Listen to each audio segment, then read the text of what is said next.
Remember, I said that we would update the situation as it concerns the replica of the arch to the temple of Baal, or Baal, is pronounced either way, in this segment and the next, because in recent days, those behind that effort, that is to bring a replica of the ark of the temple of Baal, or Baal, to New York City, have apparently backtracked. And a replica of the ark to this temple, as I said, was planned for New York, London, and many other places, and the timing in the early stages of the project was to coincide with the satanic holiday time known as Beltane. Now, the consequences to America, were this to happen, would be unimaginable. Now a replica of the Ark of Triumph may be replicated, but it does not have the evil overtones of anything associated with Baal or Baal. So I'm going to air a portion of Pastor Farag's most recent prophecy update from his online message, this is in the last few days, given at his church, that explains as much as can be explained. Some things may never be known as to exactly what happened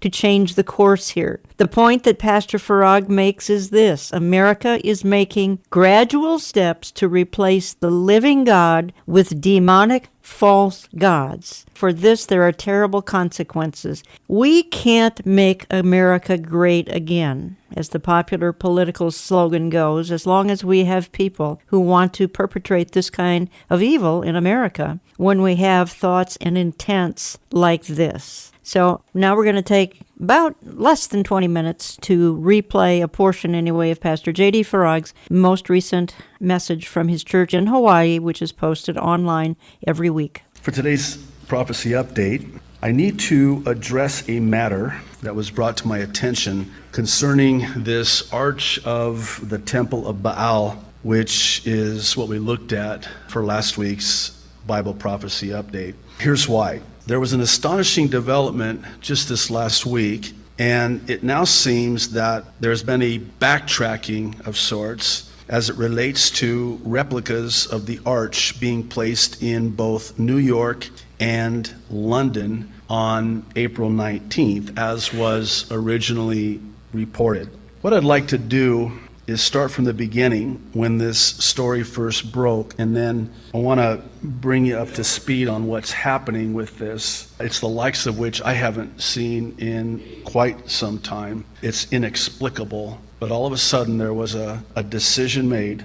We don't know who, or when it was made, or even why it was made, but we know that it was made. And so I want to bring you up to speed on what's happening right now. I want to begin with this report from The Guardian. This was back on December 28th of last year. It was titled, "Palmyra Arch That Survived ISIS to be Replicated in London and New York." In it, they say that copies of the 15-meter Temple of Baal entrance in Syria will be built in London and New York in a, quote, gesture of defiance.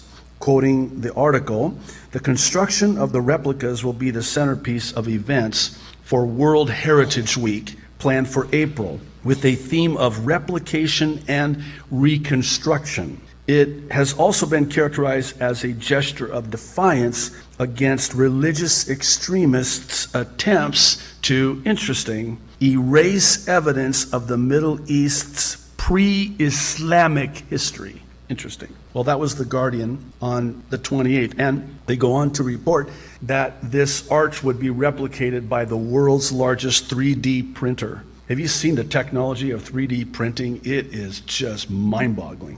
On the same day, back in December of last year, December 28th, the United Press International News also reported on this, and the headline read, "Palmyra, Syria arch threatened by Islamic State to be recreated in London and New York City." Here's what they had to say. Replicas of an arch in the 2,000-year-old Temple of Baal, among the last remaining parts of an ancient Palmyra, Syria structure demolished by the Islamic State, will be erected in London and New York. The temple has been systematically raised, with the 50-foot tall arch among the few remaining elements of the building still standing. The temple, dedicated, this is interesting, in the year 32 AD, think about that year, to the Mesopotamian god Baal, attracted 150,000 tourists per year until 2011,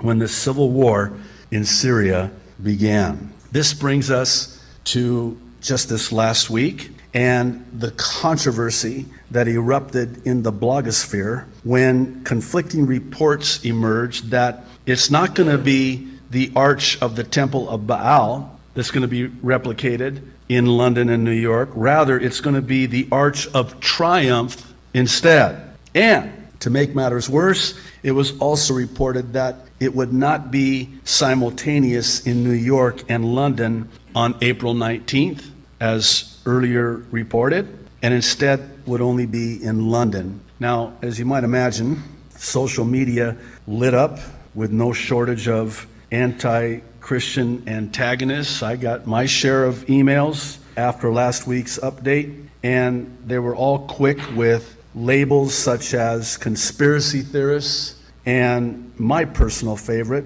Christian extremists. Did you know that you're a Christian extremist? Yeah. I'll wear that label as a badge of honor. I hope I'm a Christian extremist. I want to be all in, wholeheartedly, serving God.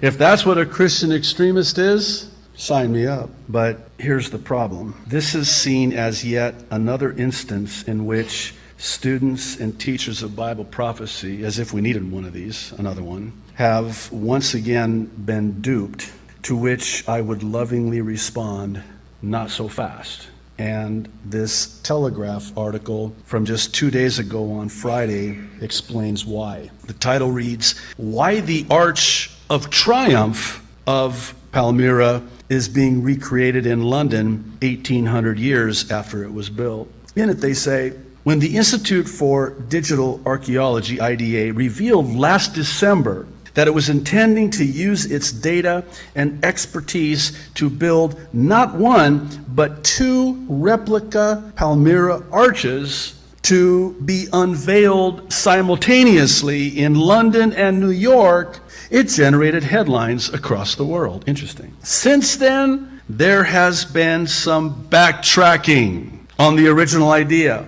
There will now be no simultaneous unveiling in New York. They may transport the London Arch there later or build another one, and the Palmyra Arch that is being reconstructed is no longer to the entrance of the Temple of Baal, which survived an attempt to blow it up in August of 2015, but instead the Arch of Triumph, partially destroyed in October. Oh, now you tell us.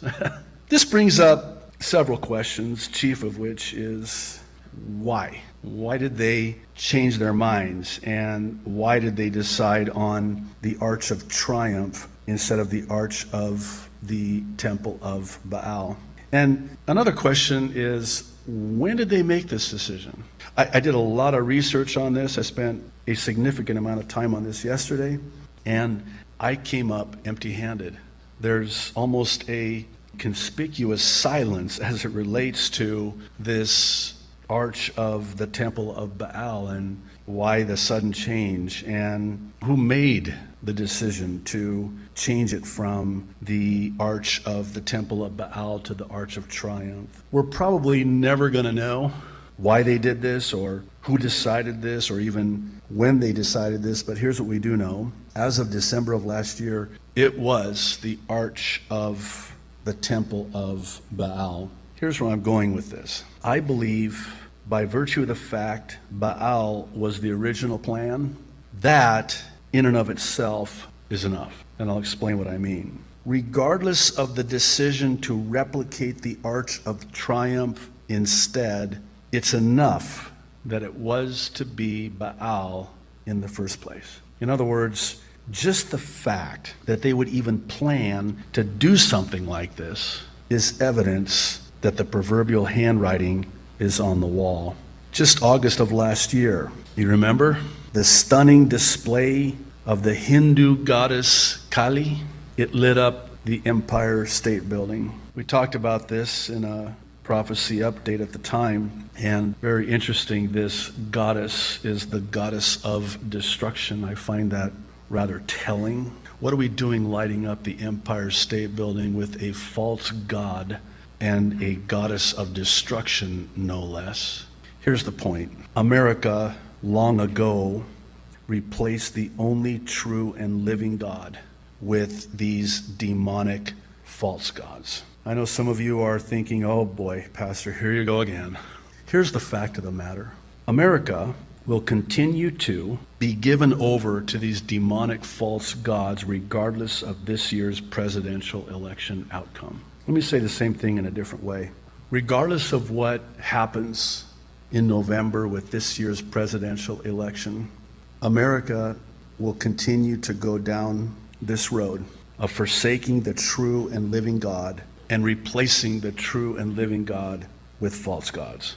What are you saying, Pastor, that you've totally given up hope on America? Not exactly.